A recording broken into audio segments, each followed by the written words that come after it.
Hello दोस्तों, आज हम बात करने वाले हैं एक ऐसे शो के बारे में जिसने न सिर्फ हमारे दिल जीते बल्कि ज़ॉम्बीज़ की स्टोरी को एक नई हाइट पर ले गया।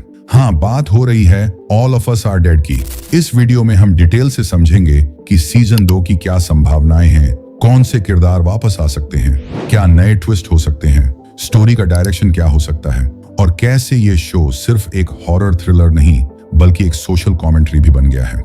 और हाँ, रिलीज डेट का क्या सीन है, कब तक आएगा सीजन 2, क्या 2025 में मिलेगा या 2026 तक वेट करना पड़ेगा। ये सब जानने के लिए वीडियो को एंड तक जरूर देखिए, क्योंकि रिलीज डेट की पूरी अपडेट आपको वीडियो के एंड में मिलेगी। कहानी की शुरुआत होती है ह्योसान हाई स्कूल के एक स्टूडेंट जिनसू से, जिसे स्कूल में हमेशा बुली किया जाता था। उसके फादर ब्योंग चान स्कूल का साइंस टीचर होता है। अपने बेटे को बचाने के लिए वो एक ऐसा वायरस बनाता है जो इंसान के अंदर का डर और कमजोरी हटाकर उसे फिजिकली पावरफुल बना दे। लेकिन ये एक्सपेरिमेंट उल्टा पड़ता है। जिनसू एक अनकंट्रोलेबल ज़ॉम्बी बन जाता है और वायरस धीरे धीरे स्कूल में फैलने लगता है। ब्योंग चान उसे कंट्रोल करने की कोशिश करता है, लेकिन सिस्टम उसकी बात नहीं मानता और वायरस एक पैंडेमिक में बदल जाता है। वायरस पहली बार एक नर्स के थ्रू स्कूल के इन्फर्मरी में फैलता है, जहां एक इन्फेक्टेड लड़की दूसरे स्टूडेंट्स को काट लेती है। धीरे धीरे पूरा ह्योसान हाई स्कूल एक बैटलफील्ड बन जाता है। हर तरफ केओस, खून, चीखने की आवाजें और सर्वाइवल की कोशिश चल रही होती है। इस दौरान हम कुछ सेंट्रल कैरेक्टर्स से मिलते हैं। ऑनजो, एक कंपैशनेट लड़की जो अपने फादर एक फायर फाइटर से इंस्पायर्ड है। चोंगसान, उसका बचपन का दोस्त जो ऑनजो से प्यार करता है और बहादुर है। नम्रा, क्लास प्रेसिडेंट, इंटेलिजेंट और रिजर्व्ड लेकिन अंदर से कन्फ्लिक्टेड। सुह्योक, एक फॉर्मर बुली लेकिन स्ट्रॉन्ग और रिस्पॉन्सिबल लड़का। मीजिन, देसू, ग्योरियोंग, बाकी बच्चे जो ग्रुप के साथ सर्वाइवल में लगते हैं। स्कूल के अलावा पूरे ह्योसान शहर में वायरस फैल जाता है। मिलिट्री और गवर्नमेंट लॉकडाउन अनाउंस करते हैं। रेस्क्यू ऑपरेशन स्टार्ट होते हैं, लेकिन सब कुछ कंट्रोल के बाहर चला जाता है। स्टूडेंट्स स्कूल के अंदर फंस जाते हैं। वाटर सप्लाई, फूड और सेफ्टी के बिना वो एक दूसरे पर भरोसा करते हैं। उनकी बॉन्डिंग, उनका दुख, उनकी करेज, सब कुछ इमोशनल लेवल पर बहुत स्ट्रांग होता है। एक और इंटरेस्टिंग ट्विस्ट आता है जब एक बुली ग्विनाम ज़ॉम्बी बन जाता है, लेकिन वो फुल ज़ॉम्बी नहीं होता। उसमें हीलिंग पावर और रेज दोनों होती हैं। वो एक हाफ बाई बन जाता है। चोंगसान और ग्विनाम के बीच इंटेंस राइवलरी होती है जो सीजन के मोस्ट इंटेंस फाइट सीक्वेंसेस देती है। एक सीन में चोंगसान ग्विनाम को बिल्डिंग से गिराता है, लेकिन वो फिर भी जिंदा बच जाता है। जब मिलिट्री एक एक्सट्रीम स्टेप उठाकर ह्योसान पर बॉम्बिंग करने का फैसला लेती है, स्टूडेंट्स को अपने आप ही एस्केप प्लान बनाना पड़ता है। ऑनजो के पिता, एक फायर फाइटर, उसे बचाने के चक्कर में अपनी जान दे देते हैं। ये मोमेंट शो का मोस्ट इमोशनल पॉइंट बन जाता है। क्लाइमैक्स में चोंगसान ग्विनाम के साथ लड़ते हुए सैक्रिफाइस करता है। उसका डेथ कंफर्म नहीं होता, इसलिए फैंस के बीच स्पेकुलेशन चालू हो जाता है। नामरा भी वायरस से इन्फेक्टेड हो जाती है, लेकिन वो अपने सेंसेस रिटेन कर लेती है। वो भी हाफ ज़ॉम्बी बन जाती है। उसके पास स्ट्रेंथ, हीलिंग और रिजेनरेशन जैसे ज़ॉम्बी पावर्स होते हैं, लेकिन इंसानी इमोशंस भी बचे रहते हैं। वो ग्रुप से अलग हो जाती है क्योंकि उसे डर होता है कि वो उन्हें हर्ट कर देगी। ऑनजो और दोस्तों को लगता है कि वो मर गई है, लेकिन कुछ हफ्तों बाद वो लोग उसे जंगल के पास मिलते हैं, जहां वो उनसे कहती है कि और भी ऐसे लोग हैं जैसे वो।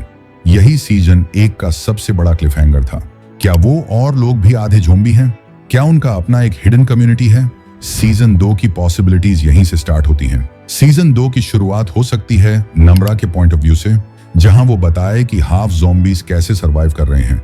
शायद वो लोग अपना एक शेल्टर बना चुके हैं जहां वो एक कम्युनिटी बनाकर रहते हैं, लेकिन हर कोई नम्रा जैसा पीसफुल नहीं होगा।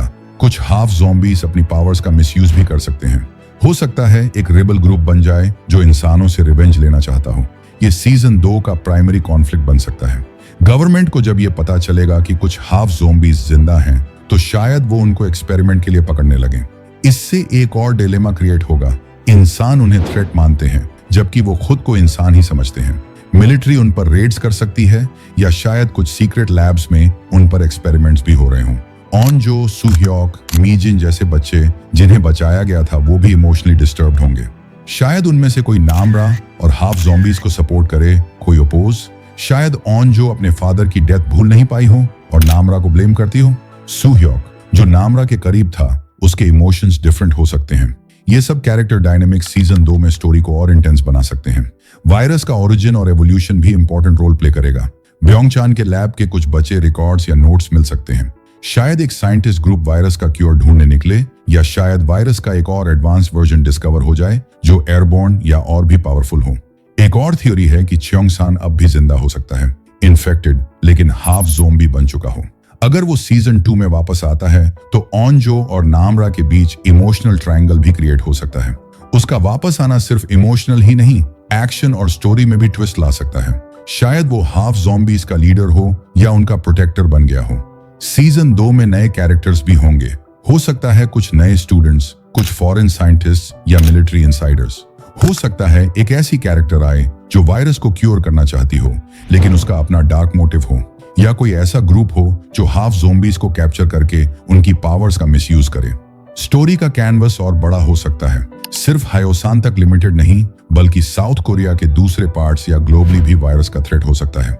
इसका मतलब यह भी हो सकता है कि सीजन 2 का स्केल और प्रोडक्शन और ग्रैंड हो। और अब बात जिसका सबको इंतजार था, सीजन 2 की रिलीज डेट की। तो दोस्तों, जैसे कि पहले अनाउंस किया गया था, नेटफ्लिक्स ने all of us are dead season 2 का कॉन्फर्मेशन दिया था 2022 के टुडुम इवेंट में। लेकिन उसके बाद प्रोडक्शन डिलेज, स्केड्यूलिंग इश्यूज और हाई वीएफएक्स डिमांड की वजह से शूट पोस्टपोन होता गया। रीसेंट रिपोर्ट्स के मुताबिक शो की प्रोडक्शन 2025 में एक्टिवली स्टार्ट होने की उम्मीद है। पोस्ट प्रोडक्शन, एडिटिंग और डबिंग वगैरह के बाद शो का रिलीज एक्सपेक्टेड है मिड 2026 से लेट 2026 के बीच। लेकिन अगर कोई और डिले हुआ तो शायद हमें अर्ली 2027 तक भी इंतजार करना पड़ सकता है। तो तब तक आप सीजन 1 को दोबारा एक्सप्लोर करिए, नई फैन थियरीज बनाइए और हमारे जैसे ट्रस्टेड चैनल्स के साथ जुड़े रहिए, जहां हर अपडेट सबसे पहले आपको मिलेगी। आपको क्या लगता है, क्या च्योंग-सान जिंदा है? क्या नामरा और उसके जैसे आधे ज़ॉम्बी हीरो बनेंगे या विलन? अपने थॉट्स जरूर शेयर करिए कमेंट्स में। मैं हूं आपका होस्ट, मिलते हैं अगले वीडियो में एक नए सस्पेंस के साथ। तब तक के लिए सेफ रहिए और ज़ॉम्बी आउटब्रेक से बच के रहिए।